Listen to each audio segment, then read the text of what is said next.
Bonjour, bienvenue à cette émission La Tribune. Aujourd'hui, on est en compagnie de Madame Silvana Suarez, journaliste à la TVC, qui va venir nous présenter son histoire en tant qu'immigrante au Canada. Bonjour Silvana. Bonjour Amélie. J'aimerais, pour mettre les auditeurs dans le bain de ton histoire, tu viens de Bogota, en Colombie, et tu étais journaliste et tu couvrais l'actualité locale. Et maintenant, tu es journaliste à la TVC.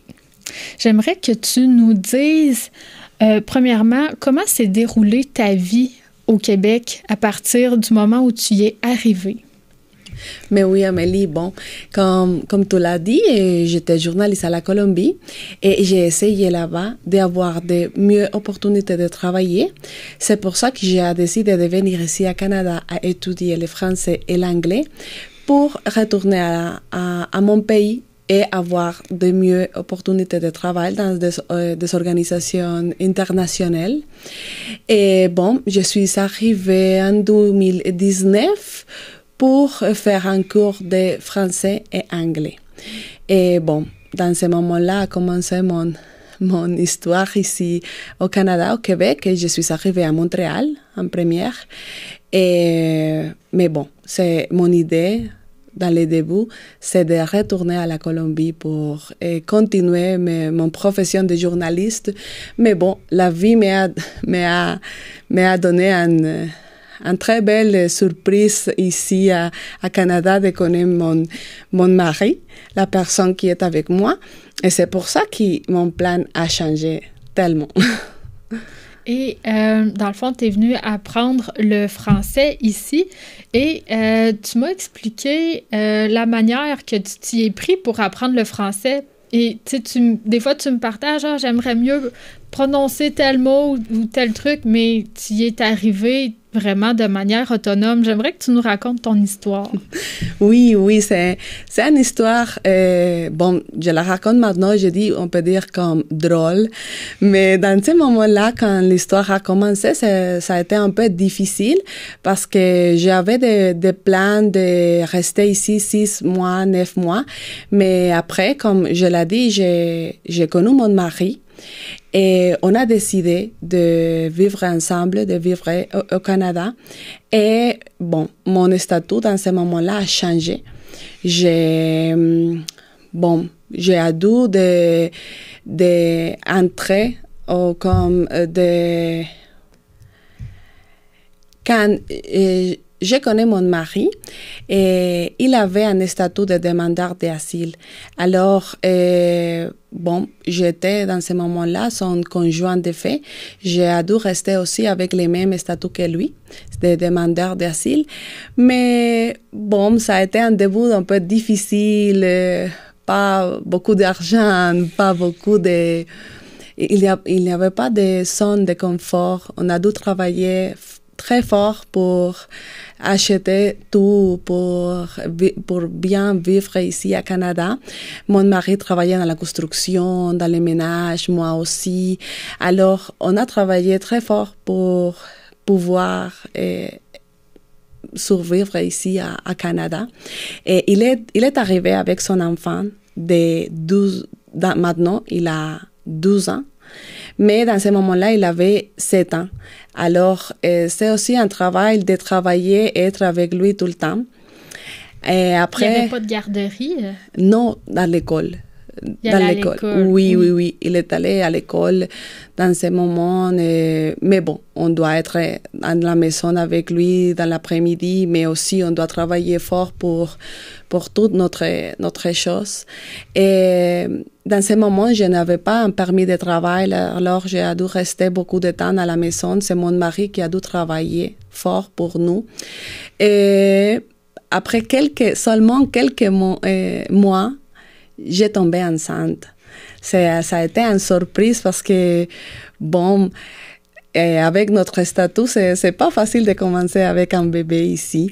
Et je sais pas si les gens, c'est ça, mais il n'y a pas des allocations, il n'y a pas d'aide du gouvernement pour les demandeurs d'asile avec des enfants.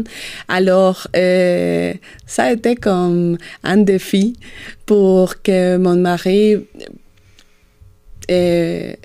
pouvait comme donner toute la nourriture, le logement, tout à notre maison.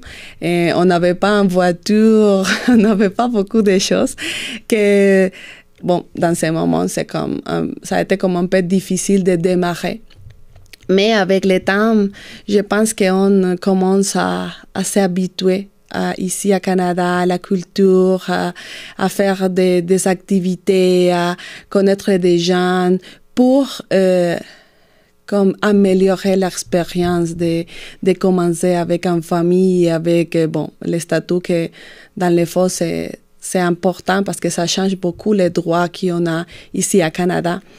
Et bon, après, je pense que 9 mois que mon bébé est né, il a entré à la garderie. Et alors, j'ai commencé à travailler dans une usine avec mon mari. Et bon, je pense que dans ce moment-là, a commencé comme un autre cycle de notre vie ensemble. Oui, c'est plein d'étapes qui forgent encore plus fort un couple. Hein. Il a fallu une grande confiance de sa part pour subvenir à tes besoins alors que tu dépendais de lui. Alors, ça devait être dur aussi pour ton ego. Tu sais, toi, une femme qui a étudié pour avoir une profession, une belle carrière de journalisme quand même. Fait que l'immigration, de ce que j'en comprends, vous rabaisse dans vos capacités que vous avez dans votre pays d'origine. C'est souvent ça. Ils ne reconnaissent pas facilement votre statut non plus. Oui, en effet, c'est que si on a un professionnel à la Colombie, bon, dans le pays de la personne, et on a besoin de faire les équivalences, on a besoin de faire quelques études ici pour pouvoir travailler dans les domaines. Mais dans mon cas, ça a été bon, difficile parce que ça prend un peu de temps pour bon, amener tous les documents. Alors, on a dû mieux de travailler. Comme tu as dit, c'est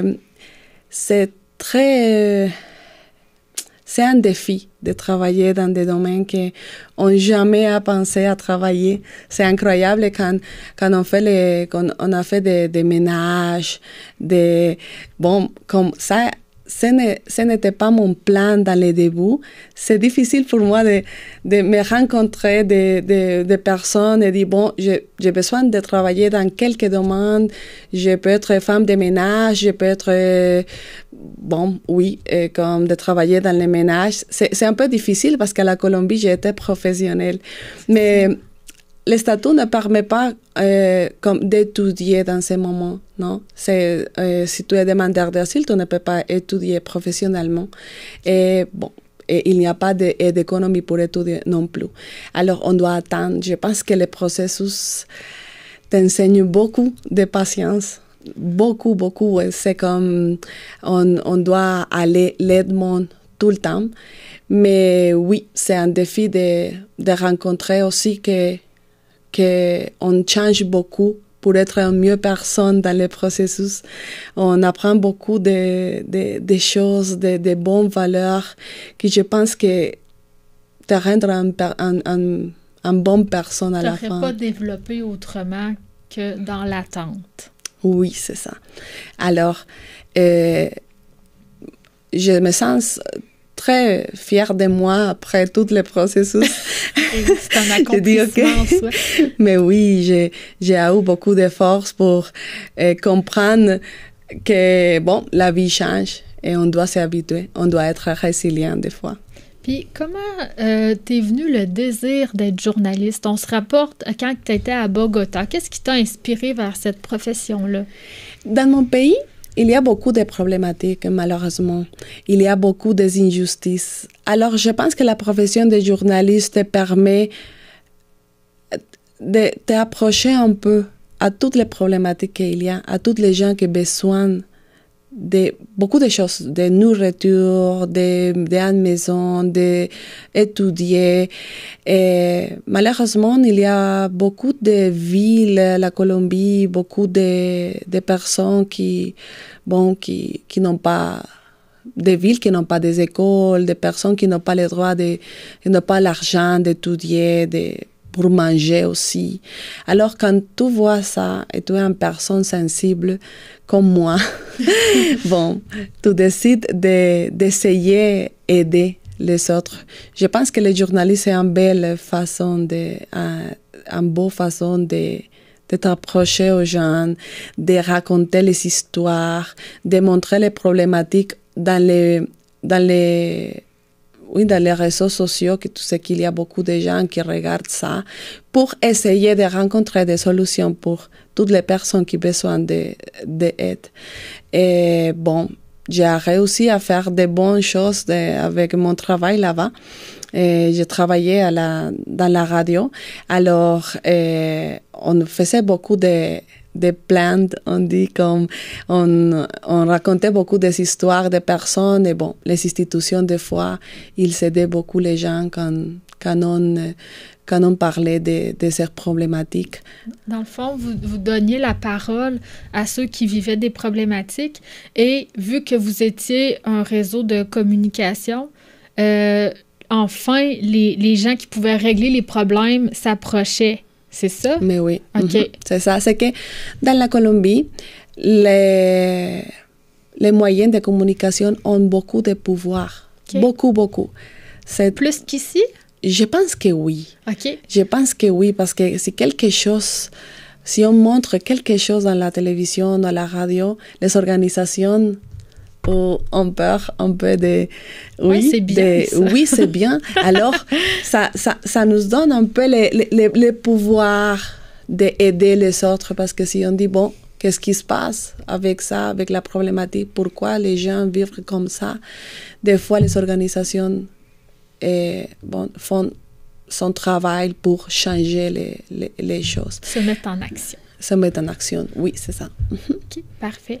Et tu es journaliste ici à la TVC depuis février 2023. Tu y apprends le montage tu y apprends aussi qu'est-ce qui se passe dans la communauté locale de l'érable pour ensuite produire tes propres émissions de télévision de manière indépendante. Alors là, je sais que tu as un projet pour justement venir en aide aux gens qui sont immigrants ici, dans la région de l'érable. Dévoile-nous ce projet, s'il te plaît. Mais oui. J'ai commencé à faire un stage ici à la TVC. Et, ça a été un processus de beaucoup d'apprentissage. Mais oui, je suis engagée pour montrer un peu pour donner la visibilité des minorités visibles. Toutes les personnes qui sont immigrantes font partie des minorités visibles. Alors, le projet, c'est un beau projet de montrer, de valoriser un peu l'expérience d'être immigrant ici à Canada. Des fois, on pense que c'est facile. Des fois, les gens pensent que c'est facile, que bien sûr. De préjugés. Oui. Canada te donne beaucoup d'opportunités. Je pense que tous les immigrants doivent remercier beaucoup au Canada pour nous donner une opportunité de changer notre vie. Oui, mais aussi c'est difficile. C'est très difficile.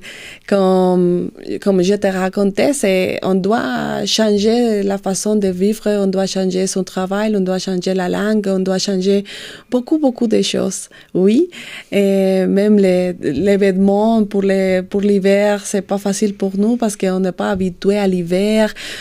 Alors, le projet veut montrer justement comment est-ce qu'un immigrant vivre son processus d'habiter au Canada. Je pense que tu veux attirer des gens dans ton processus qui vont te montrer le négatif, oui, mais le positif aussi, n'est-ce pas? Pour vraiment, pas que ça soit juste dans les deux pôles, vraiment montrer une image globale de c'est quoi immigrer au Canada. Mais oui, parce que c'est un processus difficile, mais très enrichissant.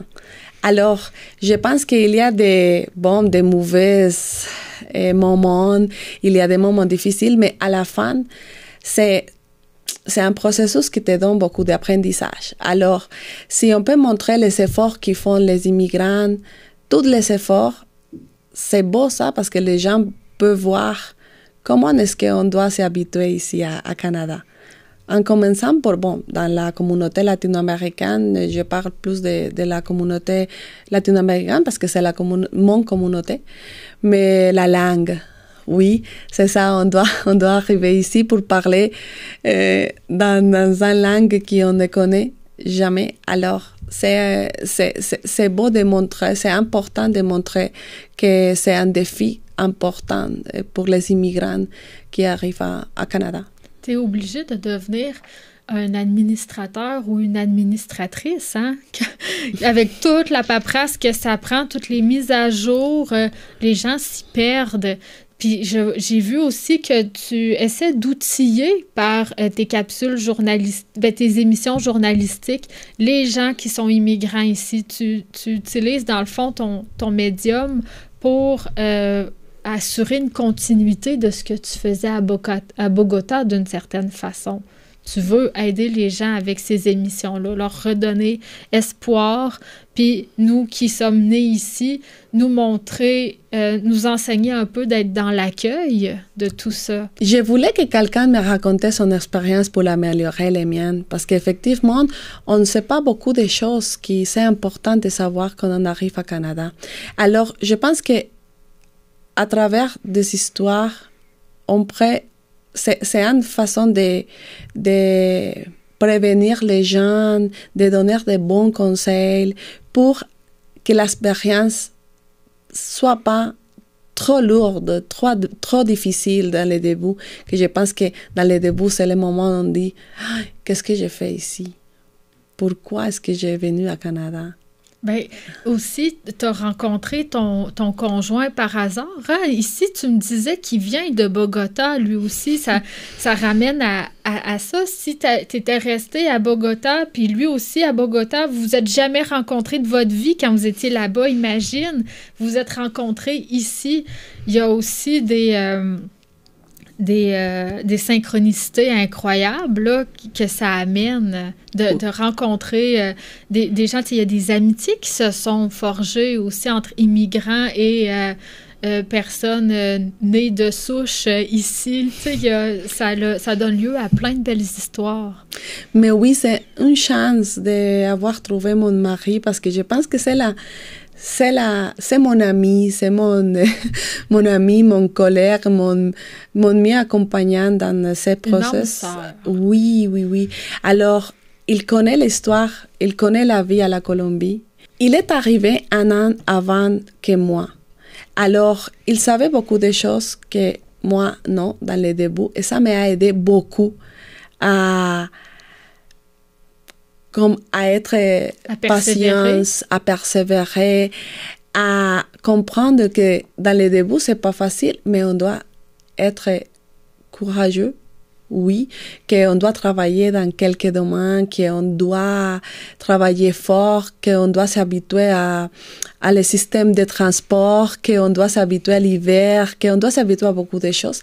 Mais c'est lui qui m'a soutenu dans ce processus. Mais aussi, c'est important il est colombien. Alors, ça m'a donné aussi comme un air de confiance, de savoir que la vie là-bas, c'est pas facile. On a commencé ici, ensemble, et le processus a été moins difficile avec lui. Oui, et vous avez construit une famille. Un bel enfant, très énergique, puis c'est grâce à lui que tu as appris le français. Tu me confiais que tu avais des problèmes de santé pour ton enfant. Ben, tu voulais être outillé, tout ça. Tu savais pas comment dire les mots en français. Tu étais avec ton Google Translate et on comprend très, très bien qu'est-ce que tu dis. Tu sais, tout ça t'a amené à être une version de toi-même encore plus forte. Mais oui, c'est que quand j'ai tombé enceinte, je ne savais pas parler français, pas anglais non plus. Alors, c'est un essai je me rappelle que ça a été un essai tous les jours pour trouver les bonnes manières de me communiquer avec les autres. Et quand mon bébé, quand j'étais enceinte encore, j'avais des rendez-vous, mais bon, les infirmières m'appelaient pour me donner des informations de l'heure, de la date de la rendez-vous, et je ne comprenais rien. Alors, je pleurais beaucoup. J'étais comme, mais pourquoi? Mais qu'est-ce que je vais faire? Mais j'ai besoin de la rendez-vous, mais je ne comprends rien. Et j'étais seule à la maison dans ce moment-là. Mon grand garçon était à l'école, mon mari travaillait, alors j'ai dû comme utiliser les Google Translate et aussi comme de demander aux personnes, s'il vous plaît, parle-moi doucement parce que je ne comprends rien. Alors, les gens qui en trouvent ici sont très, très gentils, très gentils. J'aime beaucoup de voir comment les Québécoises sont patientes et sont amables avec les immigrants parce qu'on a besoin beaucoup de ça. Et ça m'a aidé beaucoup dans les débuts parce que c'est sûr que tu peux faire beaucoup de cours, Amélie. Tu peux étudier beaucoup le français, tu peux étudier dans ton pays, ici. Mais la seule façon de parler le français, c'est d'être dans les entours. Dans le milieu. Dans les milieux qui parlent français. C'est seulement de cette manière que tu comprends comment est-ce que les gens doivent se communiquer, comment est-ce qu'on peut dire les choses. Alors, bon, comme je le disais, le début, ça a été comme difficile, mais dans ce moment, je peux dire drôle parce qu'on utilisait beaucoup de moyens pour nous faire comprendre. Ah oui, peux-tu nous en dire un petit peu là-dessus? Non, les expressions, les mains, les expressions de visage. C'est vrai, tu parles toujours avec tes mains. Oui, je pense qu'on est habitué maintenant à faire ça parce que si quelqu'un te dit « Quoi? » On dit la chose, on fait des gestes avec le visage pour essayer que les gens te comprennent parce que des fois, c'est difficile la prononciation encore. Alors, oui, les mains, écrire les choses. Des fois, on doit écrire les choses. Est-ce que tu dessines? Oui, dessine aussi. Non, quand j'étais enceinte, ça a été, wow, comme une expérience de... beaucoup de patience de la part de les infirmières, les médecins, parce que ils aussi faisaient des dessins, des mimiques, des choses comme de montrer comme pour essayer que la personne de communiquer. De communiquer. On revient à la base, à l'essentiel en fait quand on va dans un autre pays puis qu'on n'a pas encore pris nos racines. Tu sais, c'est ça que tu fais. Ça a été un travail de... C'est comme s'il fallait que tu vives d'une autre façon. Fait que oui, il faut continuer d'être indulgent. Puis je pense que ton projet, ça va être très intéressant parce qu'il faut qu'on vous connaisse mieux pour arrêter de stigmatiser l'ensemble. Il y a beaucoup de différences dans chaque histoire, puis moi, pour ma part, j'ai très hâte de les découvrir. J'aimerais que tu nous dises le mot de la fin. Qu'est-ce que tu aimerais partager à la population pour terminer l'émission? Amélie, je voudrais dire aujourd'hui de l'importance de partager les expériences d'être immigrant ici à Canada. C'est pour ça que j'invite les gens à partager ces histoires avec moi à travers de mon courriel ou par téléphone et de me raconter comment c'est son processus d'être immigrante, quels sont les défis, quelles sont les émotions qui arrivent avec ça, parce que c'est important de valoriser l'expérience d'être immigrante en Canada. Alors, ça, c'est l'invitation que j'ai faite aujourd'hui. Hey, merci d'être venue en studio, Sylvana. Non, merci à toi, Amélie, pour me permettre de partager mon histoire. Au plaisir.